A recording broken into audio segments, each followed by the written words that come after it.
Are you afraid of coming off as boring, of being called rude, afraid of bothering others, of disappointing them, of not living up to expectations? Maybe your problem isn't with saying no, it's with your ego. What paralyzes you when someone makes a request isn't empathy. It's a desperate need to maintain the image of someone who's always available, kind, and convenient. You don't want to upset anyone. You don't want to break character. You want to be the nice one, the understanding one, the one who gives in, but deep down you're feeling something else. Bottled up anger, built up frustration, a fatigue you hide behind a smile. Carl Jung once said, "The person who does not integrate their shadow lives as a slave to their ideal image." And that is exactly what you're doing every time you swallow your limits just to keep up the nice guy act. You're not being generous. You're being enslaved by your need for approval. You'd rather be accepted than be honest. You'd rather appear humble than face your own vanity, and all of it disguised as kindness. The fear of saying no isn't a virtue. It's an invisible prison built by you. You say, "I just can't say no." But have you ever stopped to ask yourself why? It's not because you're selfless. It is because you can stand the idea of being seen as someone who sets boundaries. You want people to like you, always, even if that means not liking yourself. And that choice, silent, repeated, unconscious, starts shaping your behavior. You begin to say yes to everything.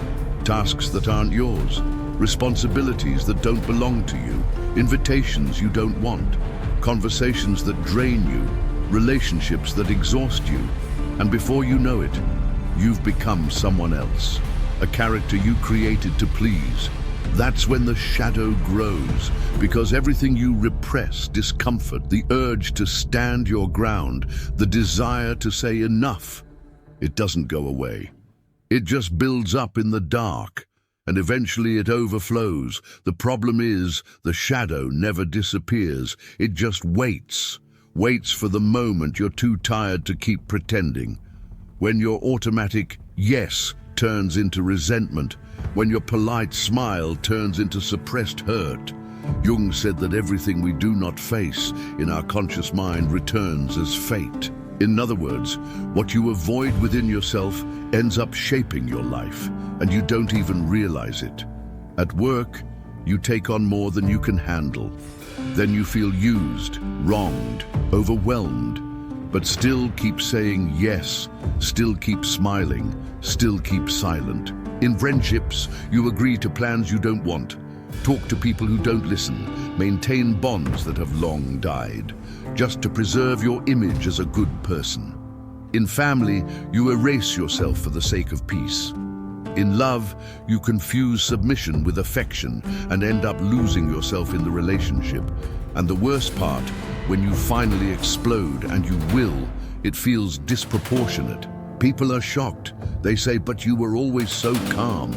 No, you were never calm. You were just swallowing everything, swallowing out of fear, swallowing out of pride. And here's the blind spot. If you don't face your own shadow, you'll keep getting invaded by it. Through anxiety, misplaced anger, existential crises, relationships that collapse without warning. Have you noticed how people who never say no are always tired? It's not physical exhaustion, it's existential exhaustion.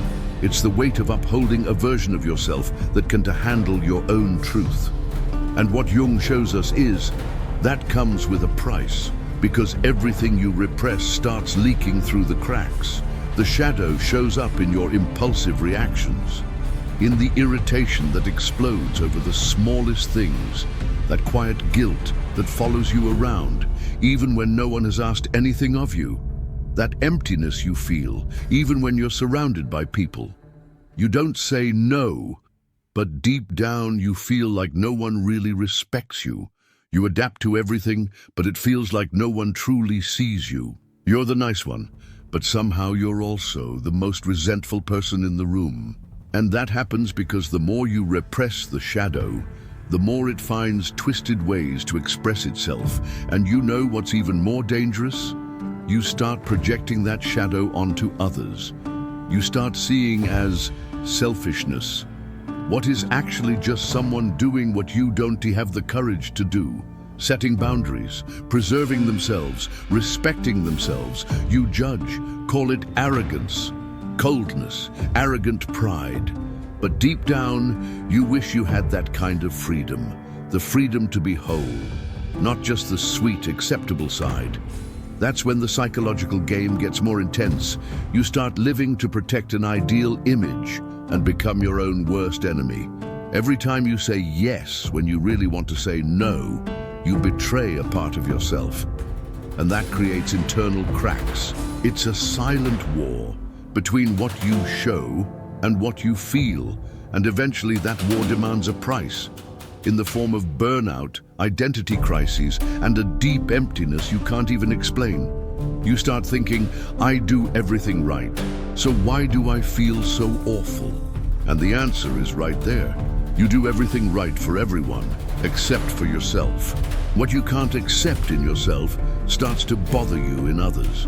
That's how projection works. You suppress your desire to set boundaries and call others insensitive.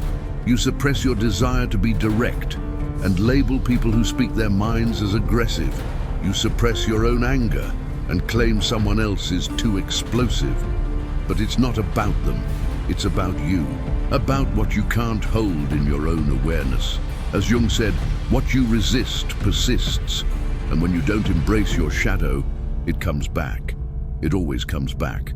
But it comes back wearing another face, your bosses, your partners, your friends.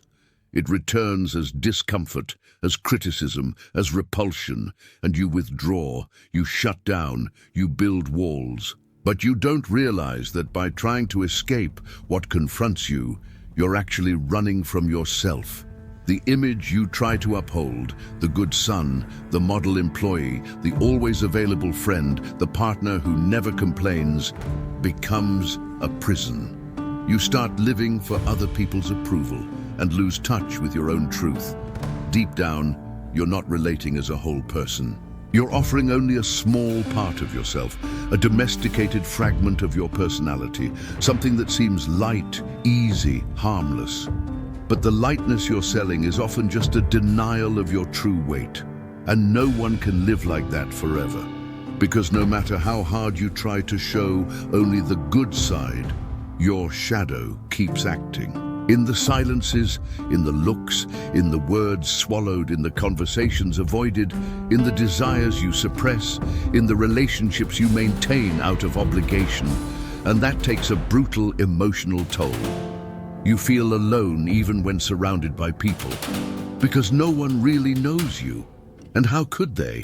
You've never shown them your whole self. No one is born afraid of saying no. We learn that. We learn that pleasing is safer than standing our ground. We learn that the obedient ones are more loved, that the agreeable ones are more accepted, that those who don't cause discomfort get to stay.